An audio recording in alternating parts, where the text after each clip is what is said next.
अस्सलाम वालेकुम dear friends, मैं हूं आपका दोस्त अब्दुल हमीद मुगल और आज माइक्रोसॉफ्ट एक्सेल 2016 में हम लोग जो चीज़ डिस्कस करने वाले हैं वो है एक्सपेंड फार्मूला बार। सबसे पहले सवाल ये है कि ये एक्सपेंड फार्मूला बार जो है वो कहाँ पर है, और दूसरा सवाल ये है कि इसका फंक्शन क्या है। जनाब सबसे पहला सवाल जो था वो है एक्सपेंड फार्मूला बार है कहाँ। जनाब वो रही ये आपकी एक्सपेंड फार्मूला बार, ठीक है। अब दूसरा सवाल ये था कि इसका फ़ंक्शन क्या है, मैं आपको बता देता हूँ।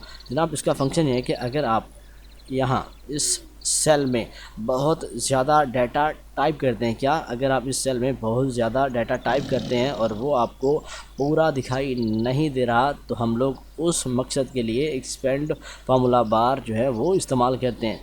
अभी तक शायद आपको समझ नहीं आई। चलिए मैं ओपन करता हूँ माइक्रोसॉफ्ट वर्ड 2016 और यहाँ से कुछ डाटा ले लेता हूँ। ये देखिए यहाँ से डाटा सेलेक्ट किया और इसको कर लिया कॉपी। अब दोबारा चलते हैं एक्सेल की तरफ और यहाँ इस सेल में मैं क्या करता हूँ, डाटा जो है वो पेस्ट कर देता हूँ। तो ये देखिए डाटा बहुत ज़्यादा है और मैं पूरी तरह इसको रीड नहीं कर सकता। मैं आपको दिखा देता हूँ, ये देखें।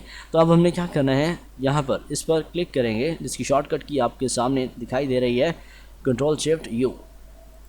ये देखें अब इसने कहा कि a lot of people don't now, ठीक है। यहाँ से यहाँ तक आपका जो है वो डाटा है, मैटर है। अगर मैं इसे क्लोज़ कर देता हूँ तो ये देखें कहाँ तक शो हो रहा है, प्रो शो तक। अगर मैं इसे दोबारा इस तरह से करता हूँ तो ये देखें कंप्लीट हम लोग इसको रीड कर सकते हैं। तो उम्मीद करता हूँ कि आपको मेरा ये लेक्चर पसंद आएगा। अगर पसंद आया तो एक बार like, subscribe plus bell icon पर ज़रूर क्लिक कीजिएगा और मेरे यूट्यूब चैनल जिसका नाम IT सर्च है, इसे काइंडली ज़रूर शेयर कीजिए।